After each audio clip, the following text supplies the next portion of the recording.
एक गांव में रतन नाम का एक गरीब व्यक्ति रहा करता था, जो दूसरों के खेतों में काम करके अपनी पत्नी का और अपना भरण पोषण किया करता था। एक दिन उसकी पत्नी सुनीता रोते हुए बोली, हमारे ऐसे हालात कब तक रहेंगे? पूरे गांव में सिर्फ हमारा ही घर ऐसा है जहां पर महीने में सिर्फ 15 दिन ही चूल्हा जलता है और बाकी के दिन भूखा सोना पड़ता है।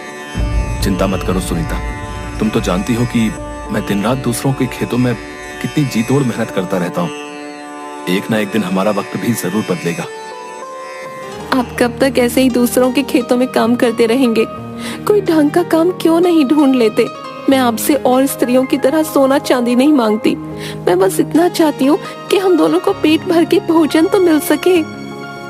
ठीक है सुनीता, मैं आज दूसरे काम की तलाश करता हूँ। रतन कई दिन तक गांव में भटकता रहा, मगर किसी ने उसे काम नहीं दिया।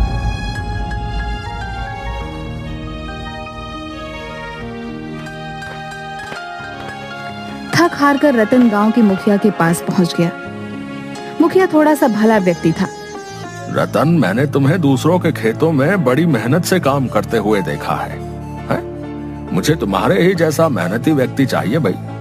समझ लो कि तुम्हारे अब बुरे दिन खत्म हुए। आज से तुम मेरे भट्ठों में काम करोगे, ठीक है?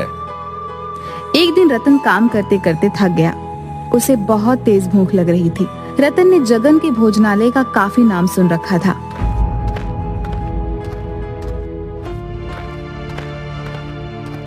रतन जगन के ढाबे पर पहुंच गया।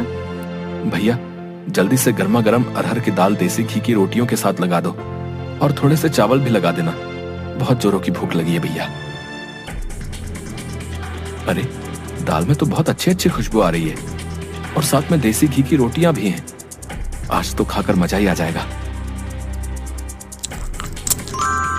कुछ ही देर में रतन सारी प्लेट साफ कर गया और कालू से बोला, अब कितने पैसे हुए भैया? आपने अरहर की दाल, देसी घी की रोटियां और चावल खाए हैं। कुल मिलाकर आपके पैसे हुए 1000 रुपए। क्या क्या बकवास कर रहे हो तुम? बकवास नहीं कर रहा हूँ, खाने के पैसे मांग रहा हूँ। अरे ये ढाबा है या 5 स्टार होटल? इतना महंगा तो खाना शहर के रेस्टोरेंट में भी नहीं मिलता। मैं तो समझ रहा था कि इस ढाबे में खाना और ढाबे की तरह मिलता होगा। और वैसे भी दाल रोटी चावल की कीमत तो ज्यादा से ज्यादा 100 रुपए होगी। हर ढाबे पर तो यही रेट चल रहा है। तुम्हारा दिमाग तो ठीक है? जानते भी हो ये ढाबा किसी अरे गहरे का नहीं है, जगन भाई का है, जगन भाई का। अरे जगन भाई के ढाबे का खाना खाने तो विधायक से लेकर मंत्री तक आते रहते। और जब तुम्हारी इस ढाबे में आने की औकात नहीं थी तो फिर यहाँ मुंह उठा कर क्यों चले आए? सीधी तरह से 1000 रुपए दे। लेकिन मेरे पास इतने पैसे नहीं है। 1000 रुपए तो मैं 10 दिन में भी नहीं कमा पाता, तो तुम्हें कहां से ला कर दूंगा? कालू अपने मालिक जगन को आवाज देते हुए बोला, जगन भाई, इस व्यक्ति ने पेट भर के भोजन किया है, लेकिन ये अब पैसे नहीं दे रहा। जगन क्रोधित होकर रतन के पास आकर बोला, क्यों रे? जब जेब में पैसे नहीं थे तो फिर खाने के लिए यहाँ क्यों आ गया? यहाँ मुफ्त में खाना नहीं मिलता, पैसों का मिलता है। चल पैसे निकाल। मुझे क्या पता था कि आपके ढाबे का खाना इतना महंगा मिलता है। मैं तो इस ढाबे को भी और ढाबों की तरह समझ रहा था। तो ये तुम्हारी दिक्कत है, मेरी नहीं। तुम्हें यहाँ आने से पहले मेरे बारे में लोगों से पूछ लेना चाहिए था। अब सीधी तरह से अपनी जेब से 1000 रुपए निकाल कर काउंटर पर रख दे, नहीं तो मैं तुम्हारी चमड़ी उधेड़ दूंगा। अब देखिए, मेरे पास अभी इतने पैसे नहीं है। आप ये 100 रुपए रख लीजिए और मुझे कुछ दिन की मोहलत दे दीजिए। मैं धीरे धीरे करके आपके सारे पैसे चुका दूंगा। अबे यहाँ मैं लोन बांटने के लिए नहीं बैठा।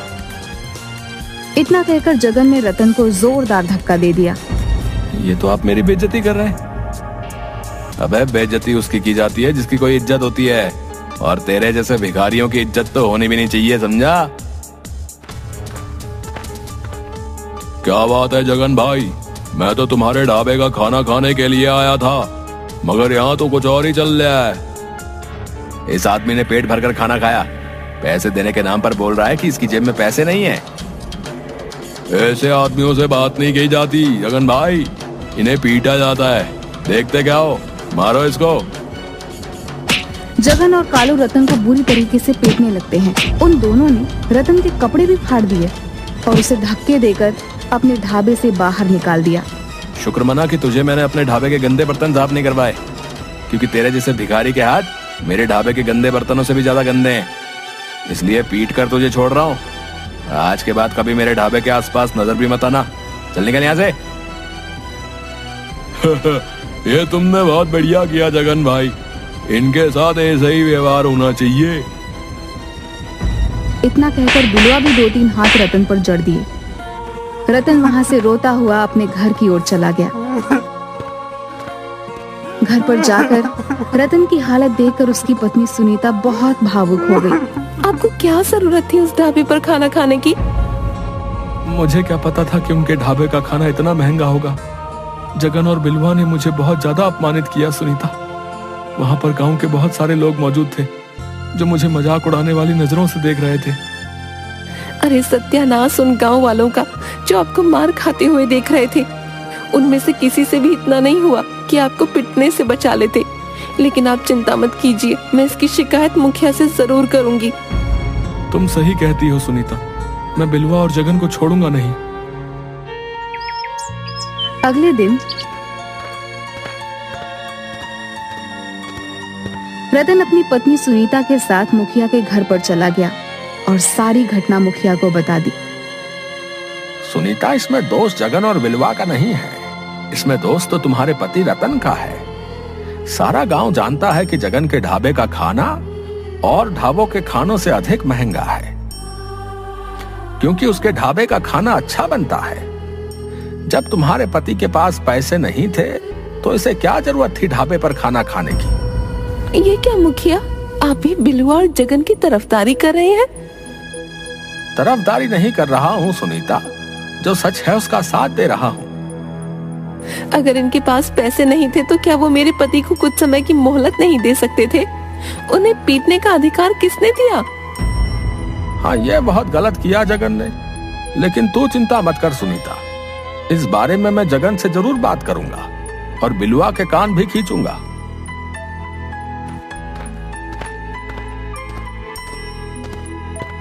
मुझे नहीं लगता कि मुखिया कुछ करेगा।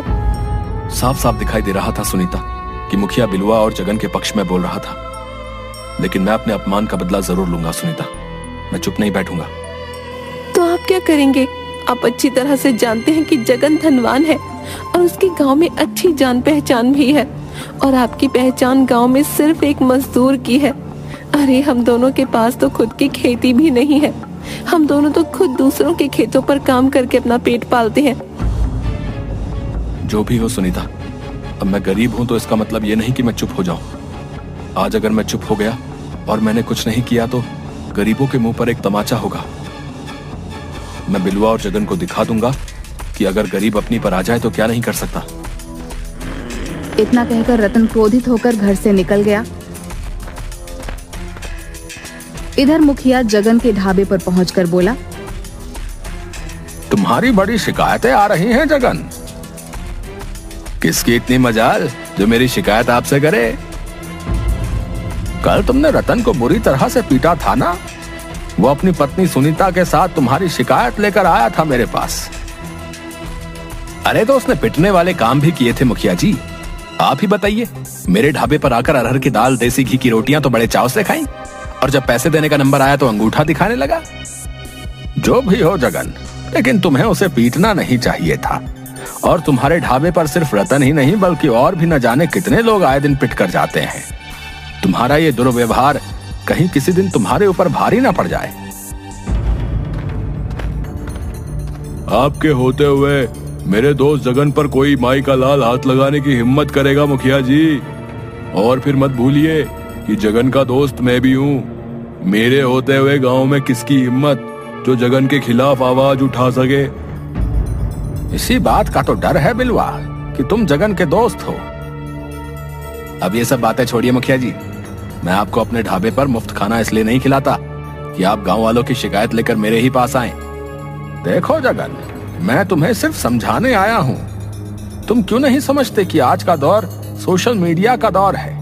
कहीं किसी दिन किसी ने तुम्हारे गरीबों के साथ दुर्व्यवहार का वीडियो बनाकर फेसबुक पर अपलोड कर दिया तो लेने के देने पड़ जाएंगे, फिर मैं भी कुछ नहीं कर पाऊंगा। इतना कहकर मुखिया वहां से चला गया। सुनीता रात को अपने पति का इंतजार कर रही थी। आधी रात होने को आई थी, मगर रतन अपने घर नहीं आया था। रतन रात में जंगल के एक पेड़ के नीचे गहरी सोच में बैठा हुआ था कि तभी उसके कानों में एक व्यक्ति की आवाज टकराई। काफी देर हो गई है तुम्हें यहाँ पर बैठे हुए। पिछले 6 घंटे से देख रहा हूँ कि तुम इसी पेड़ के नीचे गहरी सोच में बैठे हुए हो। कौन है आप, और इतनी रात को इस जंगल में क्या कर रहे हैं? ये सवाल तो मुझे तुमसे करना चाहिए कि कौन हो तुम, और इतनी रात में इस जंगल में क्या कर रहे हो? मैं आपकी बात का मतलब नहीं समझा। मतलब बाद में समझना। तुम्हारा चेहरा देखकर साफ साफ मालूम पड़ रहा है कि तुमने सुबह से कुछ नहीं खाया, तुम बहुत भूखे हो। इतना कहकर उस नौजवान ने एक थाली रतन के सामने रख दी। रतन ने देखा कि उस थाली में सब उसकी ही पसंद के व्यंजन रखे हुए थे। सोचो मत, खाना शुरू कर दो। रतन को सच में वाकई बहुत भूख लगी थी। रतन खाने ही वाला था कि तभी उसे कुछ याद आ गया। नहीं चाहिए भाई, मैं घर पर जाकर अपनी पत्नी के हाथ का बना हुआ ही खाना खाऊंगा। मुझे अच्छा खाना खाने का कोई अधिकार नहीं। ये कैसी बातें कर रहे हो तुम? मैं तुम्हारा ये खाना खाऊंगा, तुम मुझसे पैसे मांगोगे और वो मेरे पास तुम्हें देने के लिए नहीं है। नहीं भाई, मुझे तुमसे कोई पैसे नहीं चाहिए।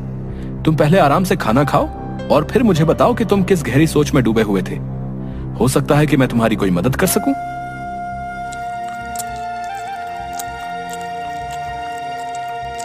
खाने के बाद रतन उस व्यक्ति को अपने साथ हुए अत्याचार की सारी घटना बताने लगा। तुम्हें पता है तुम कहां हो? मैं जंगल में हूं।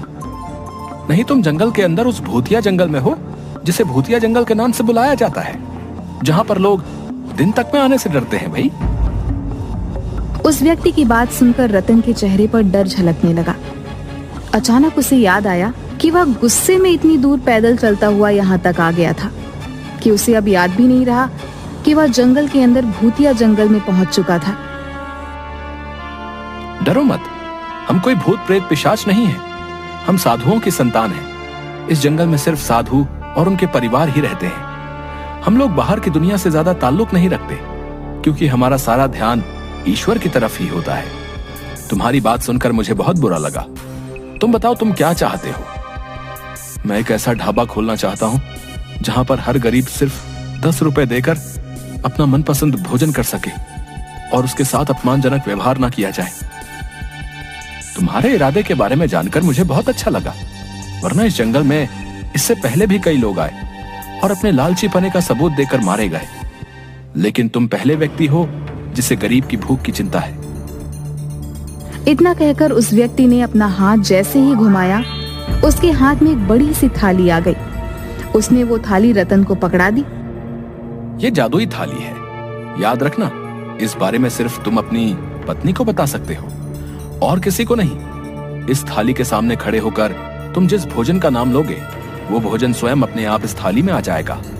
मगर याद रखना, जिस दिन तुमने 10 रुपए से ज्यादा ग्राहकों से वसूले, उस दिन इस थाली का जादू समाप्त हो जाएगा। रतन रात के समय बड़ी सी थाली लेकर अपने घर आ गया।